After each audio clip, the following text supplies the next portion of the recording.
Grady Sizemore might be one of the biggest what-if stories in MLB history. A promising young career was derailed by injuries, and that's something that we're seeing a lot, but Sizemore seemed to have the potential to be a superstar and a potential Hall of Famer down the line.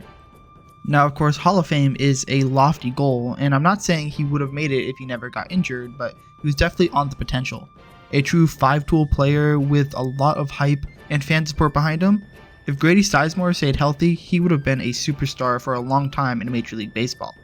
This video is meant to look at all of the greatness that Grady Sizemore put together, and not really a retrospective on what could have been if the injury bug never hit.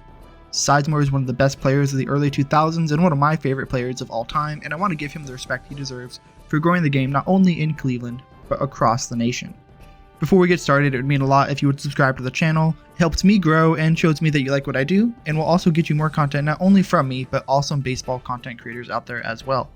Without further ado, let's dive into the career of one of Cleveland's best players, Grady Sizemore.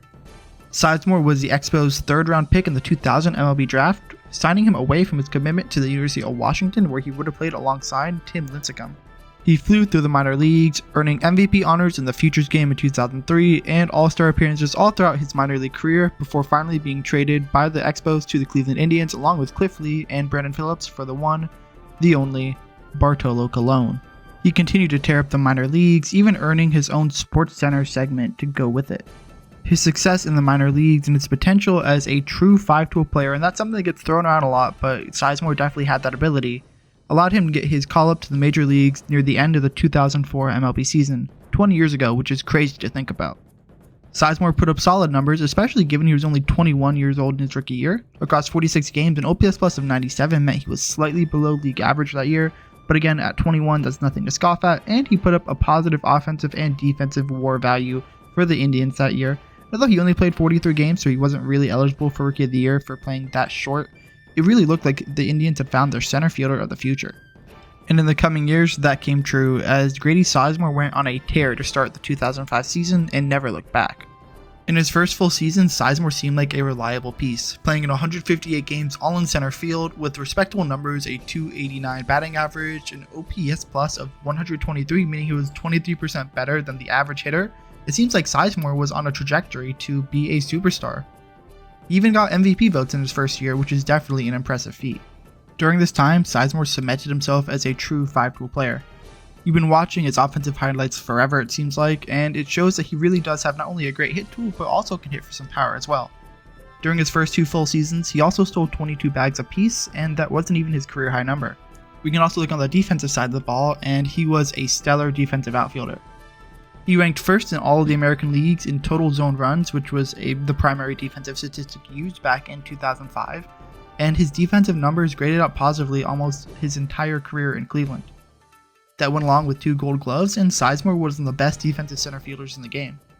Given that center field is probably the most important position in the outfield defensively, Sizemore was a huge addition to a Cleveland team that was looking to win its first championship in over 4 decades. His abilities on the baseball diamond were clear, and that led to 3 All-Star Game appearances from 2006 to 2008, 3 finishes in the top 12 in MVP voting, 2 Gold Gloves, and a Silver Slugger. It seemed like Sizemore was destined for superstardom, and he had played in almost every single game across his first 4 full years in the major leagues, only missing a grand total of 9 games across 4 years. Pair that with the Sports Illustrated cover, and Grady Sizemore was taking the league by storm. This rampant excitement was most clear in Cleveland, as the fans loved Grady Sizemore and everything he brought to the team. Grady's Ladies might be one of the most famous cult groups of the mid-2000s, as the women of Cleveland admired not only Grady's talents on the field, but also how his looks were off of it. They had even set up a website where you can go and not only learn more about Grady's Ladies, but about Grady himself, from his upbringing to his current stats all throughout his minor leagues and to today, and keep up to date on everything Grady Sizemore. People went crazy for Grady Sizemore, and that was only heightened after a shirtless pic that was meant to be sent to his girlfriend ended up getting out to the public. Indians fans wrote songs for him, and I'll link this one down in the description. He had his own bobblehead. People loved Grady Sizemore in Cleveland, and he looked to be the next big thing.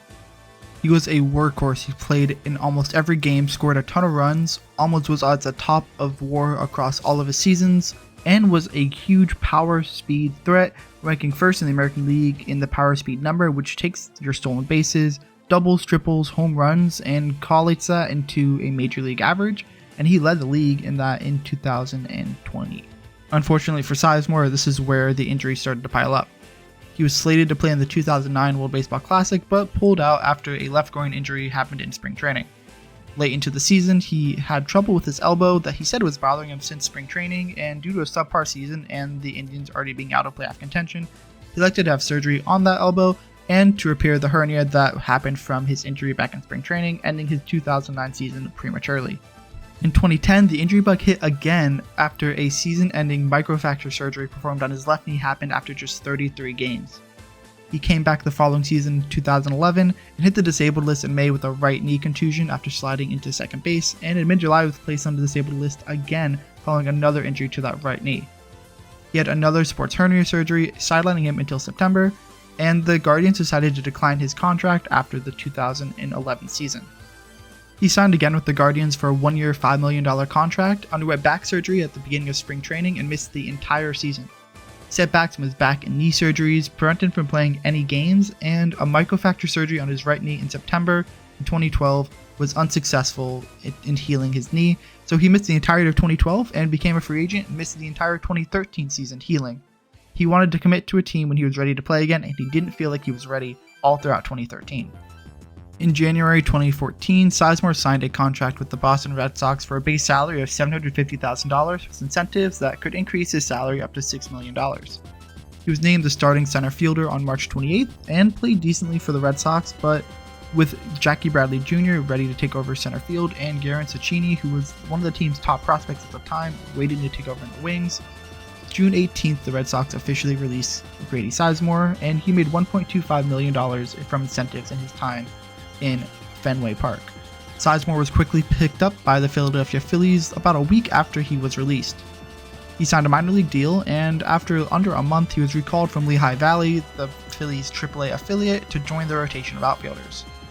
Their general manager, Ruben Amaro Jr., suggested Sizemore could be part of the Phillies' long-term plans if he had good success, as he had a track record of being an elite talent. Unfortunately for Sizemore, things weren't great, as although he did sign a contract for the 2015 season, he was designated for assignment at the end of May and released on June 1st. He quickly latched on to the Tampa Bay Rays, playing in about 58 games and putting up okay numbers, but there just was nothing exciting left about Grady Sizemore. The injury bug had hit too hard, and the raw talent that he had before was diminished by a danged up body. He had been moving out of center field for a while now, where a lot of his defensive value was, and he graded out as a negative defender in the corner outfield. His offensive numbers also slacked behind a little bit, and to have a guy who wasn't providing a ton offensively, wasn't a good defender, it's not a recipe for success, especially in the corner outfield, where he talked with Josh Barfield, who was the director of player development for the Diamondbacks, and asked about getting a position with the Diamondbacks. And after the season, Barfield, promoted to assistant general manager for the White Sox, recommended Sizemore for a position with the team. And now, Sizemore is part of the rival White Sox coaching staff. In my opinion, Grady Sizemore is the biggest what-if story of the 2000s.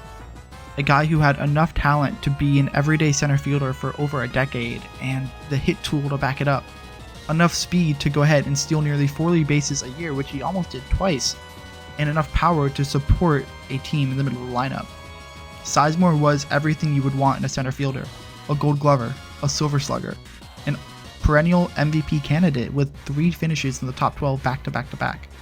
He was healthy at the start of his career, and the injury bug just hit him a little harder than it should have. Sizemore had the potential to be a Hall of Famer, and that's not something I say lightly.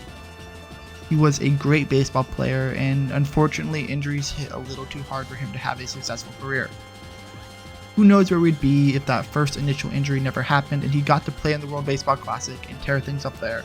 But what we do know is Sizemore was a great piece for an Indians team that was really looking for something in the mid-2000s.